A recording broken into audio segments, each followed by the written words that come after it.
Introducing AI live video streams in Victor VideoEdge.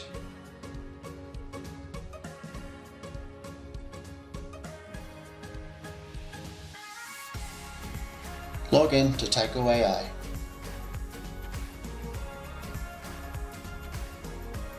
Navigate to Cameras.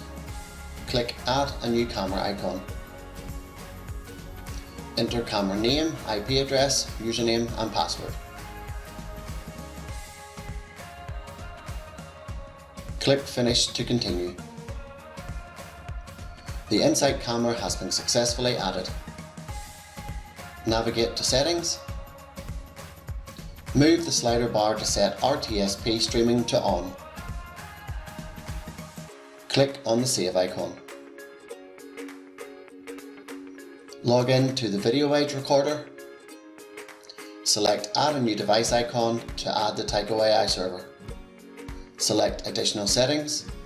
From Device Type, select RTSP. Input device name and security group.